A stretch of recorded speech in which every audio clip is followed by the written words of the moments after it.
આપણે એકાઉન્ટમાં નવા શબ્દો સાથે આયા। આપણે ગઈ વખતે આવક અને ચૂકવણીઓ બે વસ્તુ શીખી ગયા હતા। આવક એ બે પ્રકારની હોય, મહેસૂલી આવક અને મૂડી આવક। ચૂકવણી પણ બે પ્રકારની હોય, મહેસૂલી ચૂકવણી એટલે કે મહેસૂલી ખર્ચા અને મૂડી ખર્ચા। વારંવાર થતું હોય, વારંવાર આવક થાય એને મહેસૂલી આવક કહેવાય। વર્ષ દરમિયાન એકાદ વખત થતું હોય તો એને મૂડી આવક કહેવાય। એ જ રીતે વારંવાર ખર્ચો થતો હોય તો એને મહેસૂલી ખર્ચો કહેવાય અને વર્ષમાં એક જ વખત થતો હોય એને મૂડી ખર્ચ કહેવાય। બરાબર। આજે ફરી એક શબ્દ, કેમ કે આપણી ચોપડીમાં બે શબ્દ એક્સ્ટ્રા અલગથી આપેલા છે, ખર્ચ અને ઉપજ। બરાબર। તો એની સાથે આપણે અહીંયા ખર્ચ કોને કહેવાય? વસ્તુ એકની એક જ છે, જે તમે આગળના લેક્ચરમાં શીખ્યા ને એ જ વસ્તુ અહીંયા લખવાનો, પણ આપણી ચોપડીમાં બે શબ્દ આપેલા છે, ખર્ચ અને ઉપજ। બરાબર, એટલે આપણે ભણવાના। તો અહીંયા એવું લખ્યું છે ખર્ચ કોને કહેવાય? તો વર્ષ દરમિયાન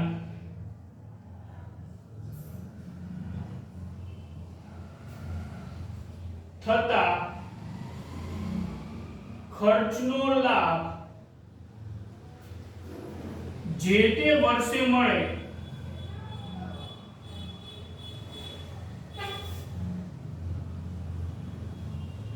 તો તેને ખર્ચ કહેવાય।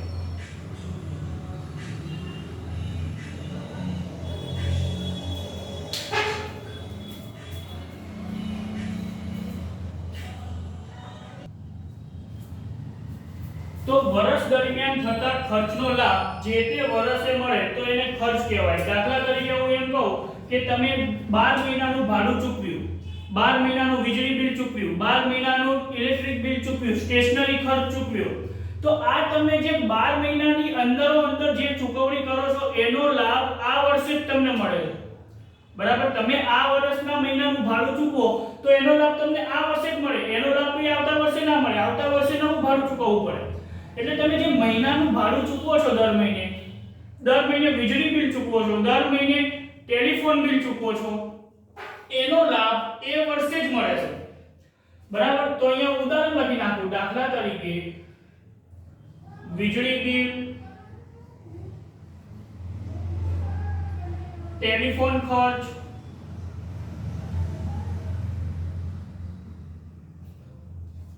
ભાડું વગેરે। આનાથી વિશેષમાં કંઈ લખવાનો પણ નથી, કેમ કે આપણને ખબર છે, આપણે ચૂકવણીઓમાં એક્સ્ટ્રા ઓર્ડિનરી અંદર ભણી ચૂક્યા છીએ। બરાબર। એટલે આ ખર્ચમાં આપણે આ બે લાઈન જ લખીશું। એ જ રીતે ઉપજમાં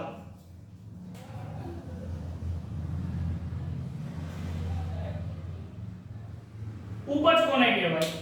તો ગ્રાહક પાસેથી એટલે કે ગ્રાહકને જે વેચાણ કરવામાં આવે તેના લીધે થતી આવકને ઉપજ કહેવાય। વેપારી દ્વારા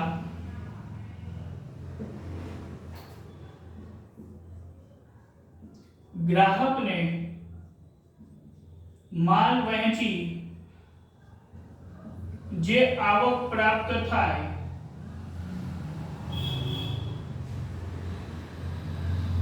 તો તેને ઉપજ કહેવાય। હવે તમને એમ થાય તો આમાં રોકડ કન્સેપ્ટ જ આવે ને, ઉધાર કન્સેપ્ટ તો આવવાનો નથી। પણ એવું ના હોય, આની અંદર જો તમે ઉધાર વેચાણ કરો તો એના માટે લખીએ, જો માલનું ઉધાર વેચાણ કરેલ હોય તો ભવિષ્યમાં મળવાની બાકી આવક કહેવાય। મળવાની બાકી આવક તે પણ એક ઉપજ જ કહેવાય। બરાબર। આમાં મારે કોઈ ઉદાહરણ લખવાની જરૂર નથી, અને ઉદાહરણ લખવું હોય તો આમાં જે તમે ચૂકવ્યું લખ્યું છે અહીંયા આપણે મળવાનું બધું લખી નાખીએ એટલે એના ઉદાહરણ થઈ જાય। દાખલા તરીકે ભાડું મળ્યું, બરાબર, એક ભાડું મળ્યું, ઉધાર વેચાણ ના નાણાં મળવા, બરાબર, કમિશન મળવું, આ જે વસ્તુ થઈ આને શું કહેવાય? ઉપજ કહેવાય. બરાબર? આ હતું ખર્ચ, આ હતું ઉપજ. આપણે જે આગળ ભણી ચૂક્યા એ શબ્દોને રિલેટેડ જ હતા બે બબે લાઈનમાં, એટલે આપણે પૂરા કરી નાખ્યા. હવે જે શબ્દ આવે નવો આવે જેનું નામ છે નફો કોને કહેવાય, એના માટે તો ધંધો કરવાનો હોય કે નફો કોને કહેવાય. બરાબર? તો અહીંયા હું શબ્દ લખીશ નફો.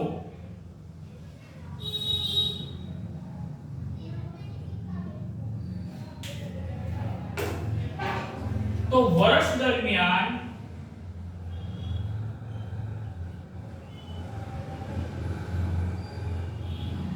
થતી આવકોમાંથી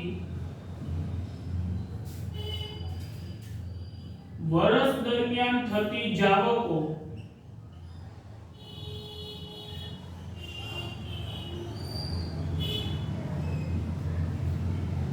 ને બાદ કરી વધતી રકમ નફો ગણાય. બરાબર? નફો આ રીતે શોધવામાં આવે. અત્યારે આપણે બહુ ડીપમાં ઉતરવાનું નથી, ખાતું કેવી રીતે બને, ખાલી એક ફોર્મ્યુલો બતાવું કે આ રીતે નફો શોધાય. સામાન્ય જોવા જઈએ તો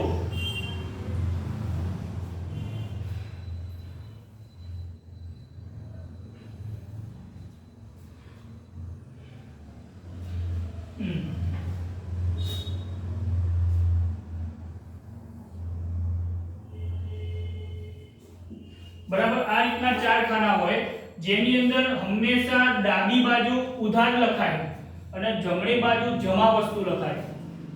હવે આવક હંમેશા જમણી બાજુ લખાય. આવક, ઉપજ, જેટલી પણ ફાયદાની વસ્તુ હોય એ બધી જમા બાજુ લખાય. આ બાજુ શું લખાય? આવકો. આ બાજુ શું લખાય? જાવકો. બરાબર? આ આવકોમાંથી આ જાવકો બાદ કરો એટલે અહીંયા ડિફરન્સ વધે, તો એને શું કહેવાય? નફો કહેવાય. જેમ કે સાંભળજો, અહીંયા લખાશે 1 લાખ રૂપિયા. ઉદાહરણ આપું છું ખાલી. બરાબર? અહીંયા મેં 1 લાખ રૂપિયા લખ્યા. તો હવે એટલું ધ્યાન રાખવાનું, અહીંયાનું ટોટલ અહીંયા ના લખાય. હંમેશા એકાઉન્ટનો નિયમ છે ઉધાર અને જમાનું ટોટલ એક સરખું જ હોય. ઉધાર અને જમા નું ટોટલ એક સરખું જ હોય. તો આ જ ટોટલ મારે અહીંયા લખાશે 1 લાખ. એમાંથી ઉપરની જાવકો બધી માઈનસ કરી નાખું. બરાબર? તો થોડો ડિફરન્સ આવશે, એને કહેવાય નફો.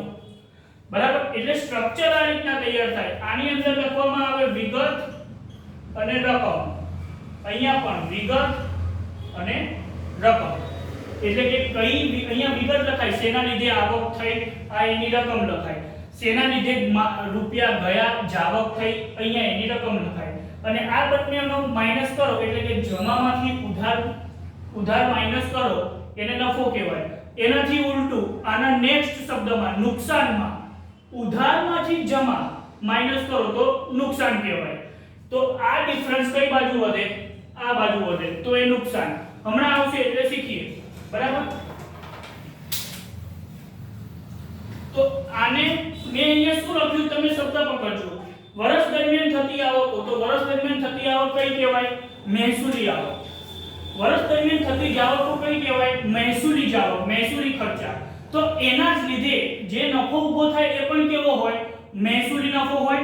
તો એ વાક્ય લખી નાખીએ અહીંયા કે આ પ્રકારનો નફો મહેસૂલી આવકમાંથી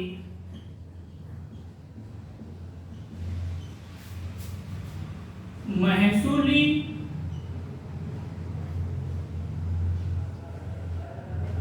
ખર્ચા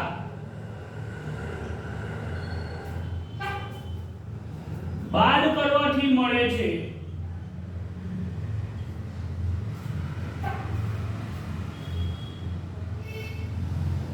માટે તેને શું કયો નફો કહેવાય?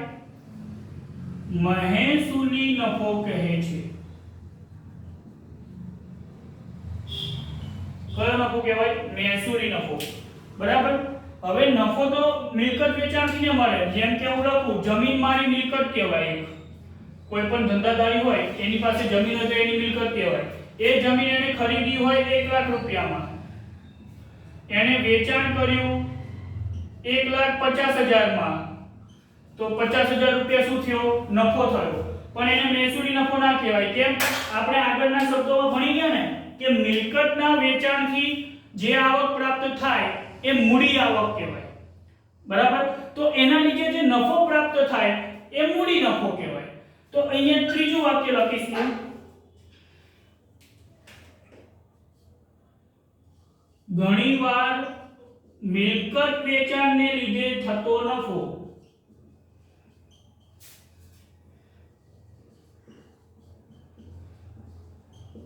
મિલકત વેચાણથી પણ નફો થાય છે, જેને મૂડી નફો કહેવાય. ક્લિયર? તો આ હતી નફાની પરિભાષા. બરાબર? તમે કોઈ કરિયાણાની દુકાન ચલાવતા હોય તો એની શબ્દોમાં એવું બોલાય વકરો. બરાબર? એમાં એમ ના કહેવાય કેટલો નફો થયો, એમાં નફાનો અંદાજ જલ્દી ના નીકળી શકે. એને એવું કહેવાય જેટલો વકરો વધાર થાય, જેટલું વેચાણ વધે એટલું એમના માટે ફાયદોકારક રહે, એટલે એમાં શબ્દ બોલાય વકરો. બરાબર? બાકીના જે કંપની ફોર્મ હોય અથવા ભાગીદારી પેઢી હોય તો એમાં તમે આવકમાંથી ખર્ચો બાદ કરીને નફો શોધી શકો. એનો વિરોધી શબ્દ જોઈએ, નુકસાન કોને કહેવાય?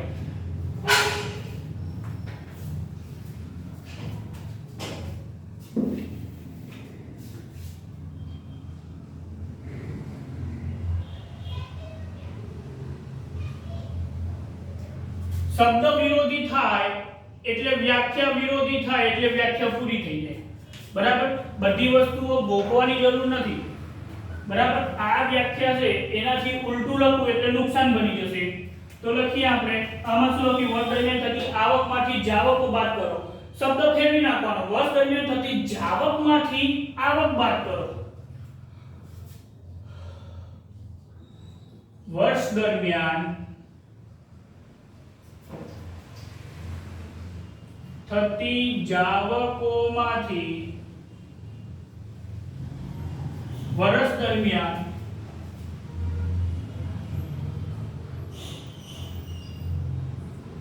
થતી આવકો બાદ કરવાથી મળતો નફો વધતી રકમ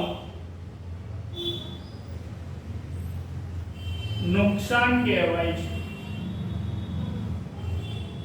હવે અહીંયા પર મેં શબ્દ શું વાપર્યો? વર્ષ દરમિયાન થતી આવક જાવક. તો નુકસાન કેવું કહેવાય? મહેસૂલી નુકસાન અથવા મહેસૂલી ખર્ચો. આ પ્રકારે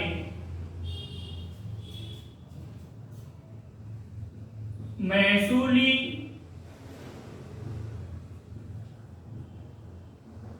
ખર્ચામાંથી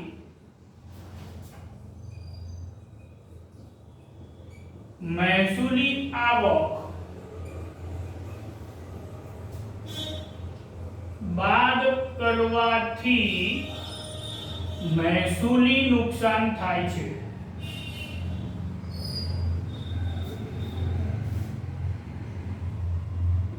હમણાં જે મેં ફળમો દોર્યો હતો તે ફરી દોરું. આ રીતનું કંઈક હતું. બરાબર? તો મેં એવું લખ્યું હતું, હંમેશા ડાબી બાજુ ઉધાર જમા યાદ ના રહે તો ડાબી જમણી યાદ રાખો. ખાલી એકાઉન્ટ સમજવાથી નહીં, ક્યારેક ગોખવાથી પણ આવડે. બરાબર? ડાબી બાજુ હંમેશા શું લખાય છે? જાવકો. જમણી બાજુ હંમેશા શું લખાય? આવકો. તો આ જાવકોમાંથી આવકો પરનો વધારો કહેવાય. અહીંયા પણ લખવું હોય તો લખી શકાય, નફાના એક વાક્ય વધારતો કે નફો એ આવકોનો જાવકો પરનો વધારો સૂચવે છે.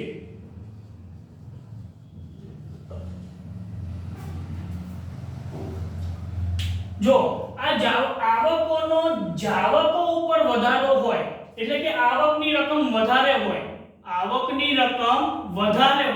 તો નફો થાય. અહીંયા નુકસાનમાં જાવકોની રકમ વધારે હોય તો નુકસાન થાય, બરાબર। આની પછી જે અહીંયા લખું છું એનું વિરોધી હું ત્યાં લખું છું, બીજું કંઈ નહીં, બરાબર। જો મેં આ લખ્યું મહેસૂલી નફો કહેવાય, અહીંયા મેં મહેસૂલી નુકસાનનું વાક્ય લખ્યું। એની પછી ઘણીવાર મિલકત વેચવાથી નફો મળે એને મૂડી નફો કહેવાય, એનું ક્રોસ અહીંયા લખી નાખું। ઘણીવાર મિલકત વેચાણથી જે નુકસાન થાય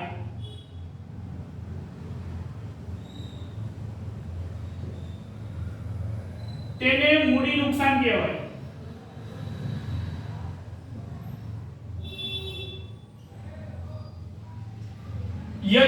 યંત્રની કિંમત ક્યારે વધે નહીં, તમે યંત્ર વાપરો અને એની પછી જો તમે વેચવા કાઢો તો એની કિંમતમાં ઘટાડો જ થાય, વધે નહીં, કેમ કે યંત્ર એ ઘસારો સૂચવે છે, એના ઉપર લાગે જેટલા વર્ષ તમે વાપરો એ આયુષ્ય પ્રમાણે એના ઉપર ઘસારો લાગે। હવે યંત્રની વાતમાં ખબર ના પડે તો તમે આપણે બાઇક કે ફોર વ્હીલની જ વાત કરીએ, તમે શોરૂમમાંથી જે કિંમતે ખરીદેલી હોય એ એક વખત શોરૂમમાંથી બહાર નીકળીને તમે એક વખત ચલાવો, એક જ વખત ચલાવો તો એનો એ ભાવ તમને મળતો નથી, એમાં ઘટાડો થાય ને થાય, બરાબર। તો એ તમે જેમ કે 5 લાખની ગાડી ખરીદી હોય, એક જ વખત ચલાવી વેચી નાખો તોય તમને એના 4,90,000 જ મળે, તો 10,000 નું તો નુકસાન ગયું જ, બરાબર। એટલે તમારે મિલકત વેચવાથી જે નુકસાન થાય એને શું કહેવાય, મૂડી નુકસાન। એ ક્યારેક જ થતું હોય, વર્ષમાં વારંવાર ના થાય, બરાબર। વર્ષમાં વારંવાર ના થાય તો એ મૂડી કહેવાય, મૂડી નુકસાન કહેવાય, અને વર્ષમાં વારંવાર થાય તો એ માટે મહેસૂલી શબ્દ વપરાય, બરાબર છે। આગળ લખીએ, જે આ લખ્યું નફો એમ નુકસાન માટે, નુકસાન એ જાવકોનો આવકો પરનો વધારો સૂચવે છે, આવકો પરનો વધારો સૂચવે છે, બરાબર। એટલે કે જાવકોની રકમ આવકો કરતા કેવી હોય, વધારે હોય તો એને કહેવાય નુકસાન।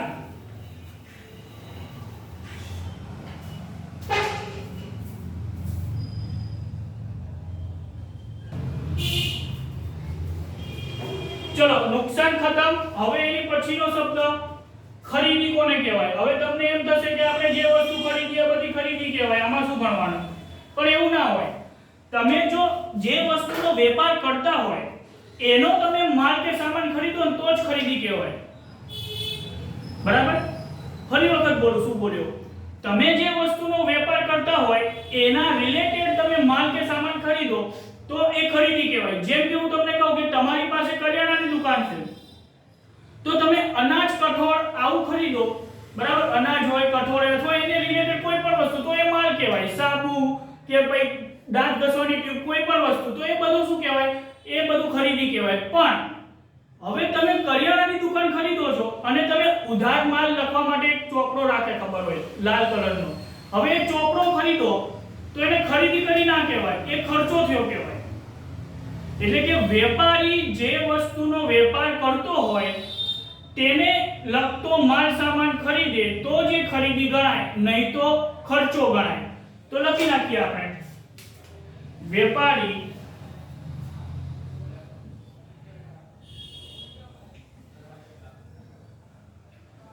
જો વેપારી જે વસ્તુનો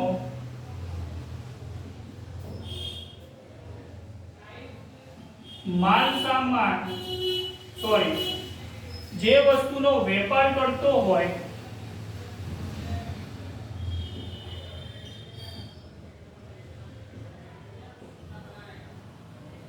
તેનો માલ સામાન ખરીદે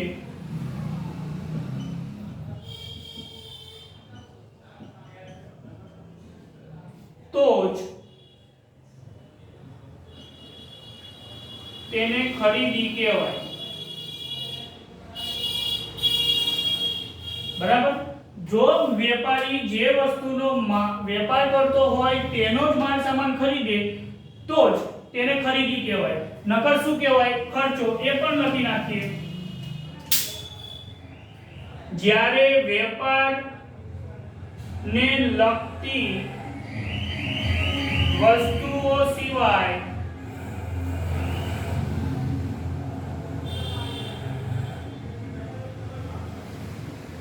જ્યારે વેપારને લગતી વસ્તુઓ સિવાયની કોઈ ખરીદી કરે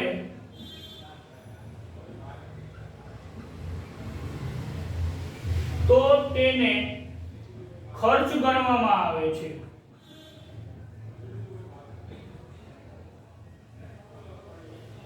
બરાબર. ઉદાહરણ લખી નાખું વધારે ક્લિયર થાય. દાખલા તરીકે જે મેં ઉદાહરણ આપ્યું એ અનાજનો વેપારી, તો અનાજનો વેપારી અનાજ ખરીદે તો ખરીદી ગણાય.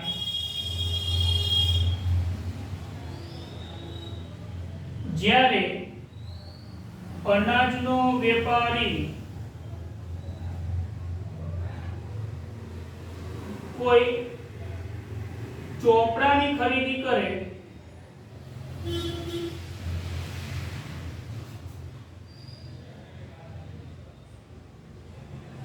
તો તેને ખર્ચ ગણાય. બરાબર. તો આ હતું ખરીદી. જેટલા શબ્દો છે એનું ફરી એકવાર રિવિઝન કરી નાખીએ. જેમ કે પહેલા હતો ખર્ચો, વર્ષ દરમિયાન થતા ખર્ચાનો લાભ જે તે વર્ષે જ મળતો હોય એટલે કે એના એ જ વર્ષે એનો લાભ મળે તો એ ખર્ચો ગણાય. એવી જ રીતના ઉપજમાં ગ્રાહકોને માલ વેચીને જે આવક પ્રાપ્ત થાય એને ઉપજ કહેવાય. નફો, વર્ષ દરમિયાન થતી આવકોમાંથી વર્ષ દરમિયાન થતી જાવકો બાદ કરીએ, આવકમાંથી જાવક બાદ કરો તો નફો. બરાબર. એવો નફાને શું કહેવાય? મહેસૂલી નફો. મિલકત વેચાણથી જે નફો પ્રાપ્ત થાય એને શું કહેવાય? મૂડી નફો. બરાબર. મિલકત વેચાણથી જે નફો પ્રાપ્ત થાય એને શું કહેવાય? મૂડી નફો. નફો એ આવકોનો જાવકો પરનો વધારો છે. નુકસાન એનાથી આખો ઉલટો શબ્દ. વર્ષ દરમિયાન થતી જાવકોમાંથી વર્ષ દરમિયાન થતી આવકો બાદ કરવાથી જે વધતી રકમ હોય એને નુકસાન કહેવાય. આવા નુકસાનને શું કહેવાય? મહેસૂલી નુકસાન કહેવાય. મિલકત વેચાણથી જે નુકસાન થાય એને મૂડી નુકસાન કહેવાય. નુકસાન એ જાવકોનો આવકો પરનો વધારો સૂચવે છે. બરાબર. છેલ્લે ખરીદી શબ્દ. જો વેપારી જે વસ્તુનો વેપાર કરતો હોય તે જ વસ્તુનો માલ સામાન ખરીદે તો જ ખરીદી ગણાય. માલ સામાન સિવાયની અન્ય વસ્તુ ખરીદે તો એને ખર્ચો કહેવાય. બરાબર. એનું ઉદાહરણ લખ્યું. અનાજનો વેપારી અનાજ ખરીદે તો ખરીદી, પણ અનાજનો વેપારી કોઈ ચોપડો પેન પેન્સિલ ખરીદે તો એને ખર્ચો ગણાય. તો આપણે આ 4 શબ્દ આજે ભણ્યા. બાકીના શબ્દ નવા લેક્ચરમાં.